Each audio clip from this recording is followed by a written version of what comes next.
Yon mga masters, bali 8 videos, araw-araw tuwing umaga na po tayo mag-a-upload.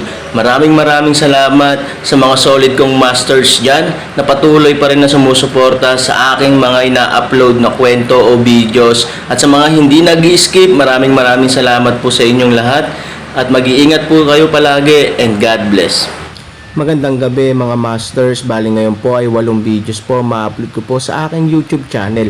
Tama nga mga masters, 8 videos nga po ma-upload ko. Yon, what's up mga masters? Nandito na naman tayo sa panibagong araw, panibagong kabanata na naman ang pagsasama-samahan natin ngayon guys.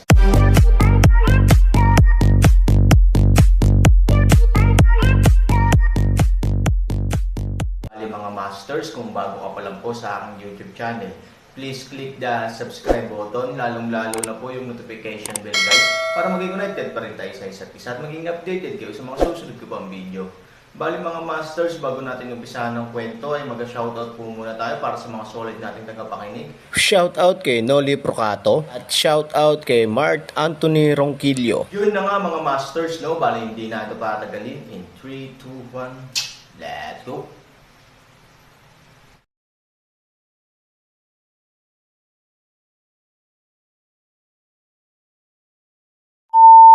Kung saan Aaron punto si Han, tumingin doon si Ivory, ngunit medyo malungkot ang kanyang ekspresyon, at ang kanyang mga mata ay nakatitig sa kanya, hindi lumalayo. Tumingin si Bai Xiaosheng kay Ivory at Bamulong, may sagradong libingan. Libingan ng Diyos. Aaron kakaibang paraan. Oo, ang bawat tunay na Diyos ay ililibing dito pagkatapos niyang mahulog. Ang kanyang yuan na Diyos at laman na Diyos ay itatago din sa libingan. Kapag natukoy na ang susunod na mananalo, siya ay magiging kwalipikadong pumasok sa libingan at magmana ng mantle ng tunay Diyos. Paliwanag ni Bai Xiaosheng. Pwede na ba akong pumasok? Aaron, may napakalakas na espesyal na sistema ng pagbabawal sa Shenjong. Kung hindi mo makuha ang katumbas na totem light ng tunay na Diyos at ang sertipikadong puting liwanag ng templo ng Kishan, ang pagpasok ay katumbas ng pagpapadala sa kamatayan, kabilang ang tunay na Diyos. Ang mundo ay puno ng karunungan. Ang layunin nito ay upang matagumpay na linangin ang ikatlong tunay na Diyos, upang ang mga matagumpay na pamilya o puwersa ay mabilis na makarating sa tamang landas. Lahat ng bagay sa langit at lupa ay orihinal na nakaayos sa dilim. Ang daan ng langit ay muling nagkatawang tao at walang kamatayan. Aaron Baji sa ilalim ng bibig, orihinal na siya rin ay nais na subukan, ngunit narinig na kahit na ang tunay na Diyos sa lahat ng mamatay, siya kaagad sumuko sa ideya.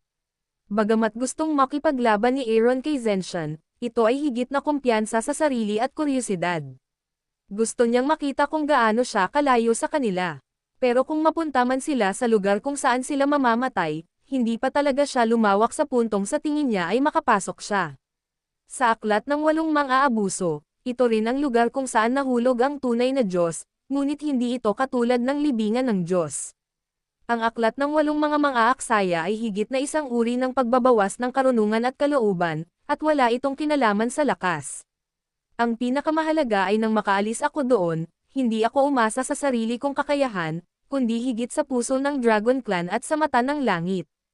Kung gusto mong maging matigas, hindi nagdududa si Aaron na mamamatay siya doon tulad ng mga totoong Diyos na iyon. Sige, punta tayo sa totem. Nagpa siya si Han Sanchen na dalhin ang 3 tao sa tuktok ng Tailfinger. Sa lahat ng paraan, mayroong lahat ng uri ng mga pagsabog at hiyawan, at hindi mabilang na mga tao ang malinaw na sumali sa pakikibaka para sa totem. Pagkatapos ng lahat, kahit na ang oras ay 3 araw, mayroon lamang 48 na guhitan. Kung kukuha ka ng isa pang guhit, nangangahulugan ito ng mas maraming pagkakataon. Ilang milya lamang ang layo mula sa totem, ang lupa ay natatakpan na ng mga bangkay, at ang gilid ng totem, ay ang matinding labanan. Ang pamilyang Chen, na sinusuportahan ng Yongshengsi area, ngayon ay nag-iipon ng lakas ng Justice Alliance Team at ang pangalawang team para harapin ang mga pamilyang Liu at Yang na sinusuportahan ng tuktok ng asol na bundok at ang mga misteryosong tao na pamilyar sa Aaron. 2 o 3 pares ng Zhou, grabe ang eksena. Si Ye Guocheng ay nagkatawang tao sa isang madilim na anino, mabilis na lumingon sa mga tao.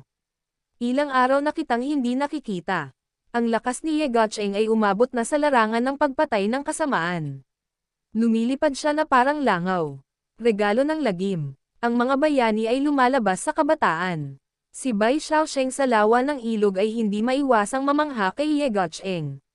Ang Aaron ay labis na nakakadismaya, bagaman ang talento ay mahusay, ang lahat ng ito ay nakuha sa pamamagitan ng maruming paraan.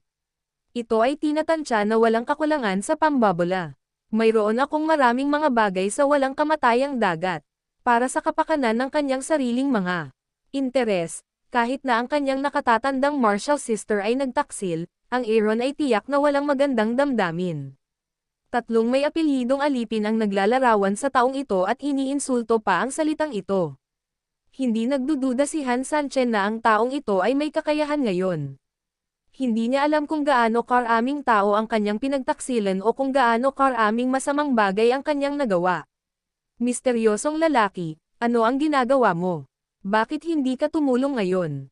Panipi, sa oras na ito, natagpuan ni Abbas Xianling si Aaron, na dumating doon.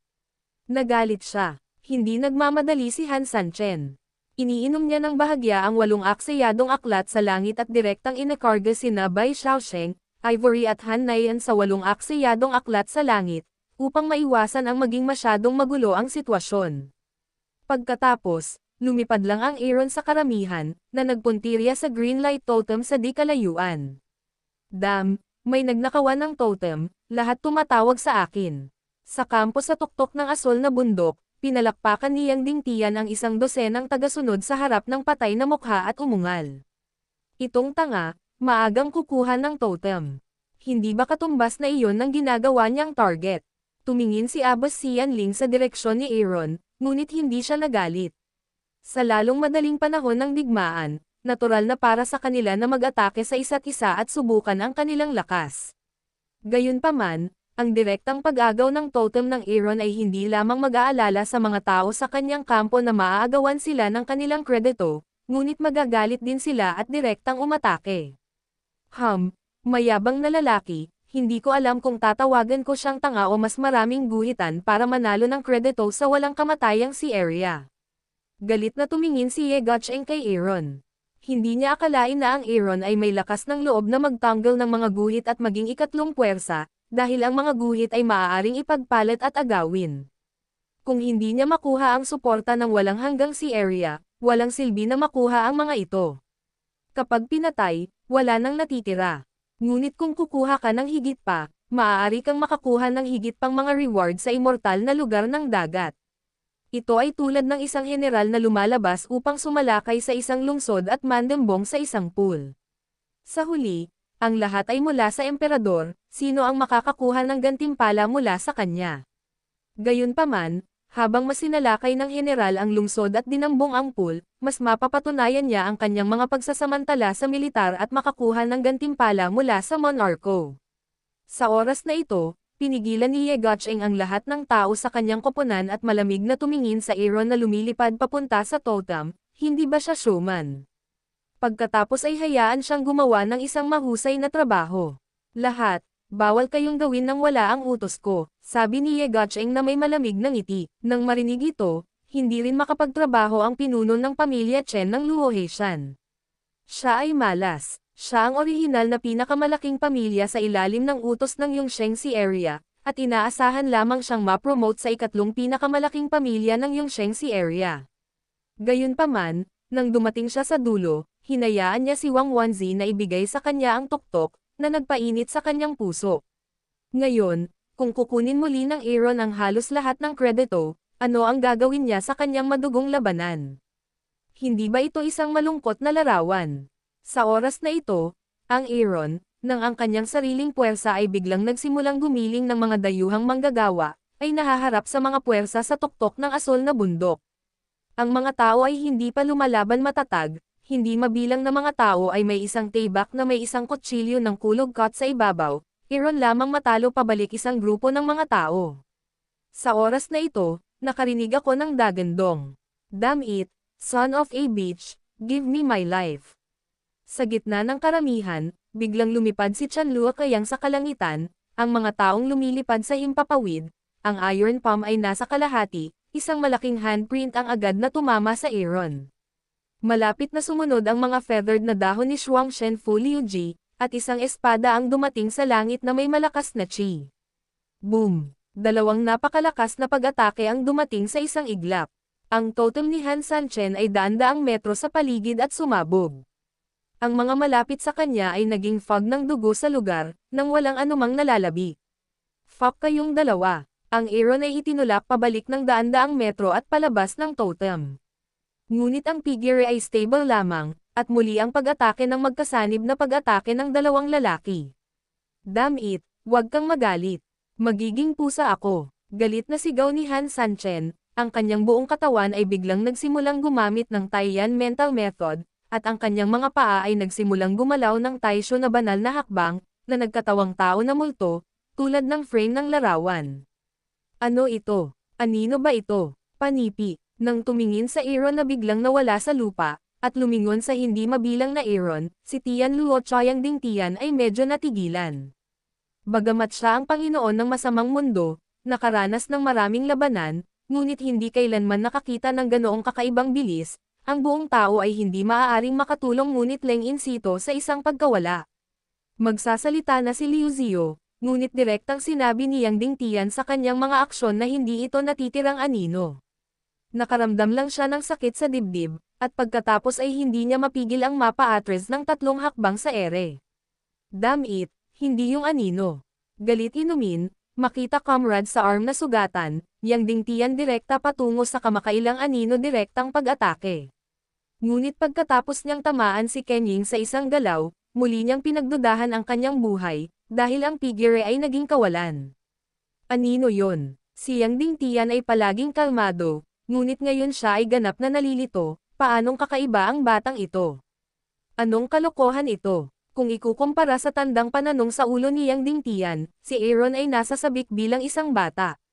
Bumalik ay maaaring maging 100 milya, sa maaaring hindi mahuhulaan, ang matandang iyon ay talagang hindi linlanggan ang kanyang sarili. Sa katunayan, ang bawat anino niya ay totoo, ngunit kapag siya ay sumuko sa pag-atake at lumiko sa pagtatanggol, siya ay umatras ng napakabilis na ang tunay na anino ay naging isang virtual na anino. Ang napakabilis na bilis na ito ay natural na humahantong sa sitwasyon na mahirap paghiwalayin ang virtual mula sa tunay, na nagpapagulo sa dalawang tao. Gayunpaman, sa huli, ang kabilang panig ay isang master, at sa lalong madaling panahon sila ay nag-aalaga sa isa't isa at lumalaban sa pag-atake ng Aaron. Damn, what the hell is this mysterious man?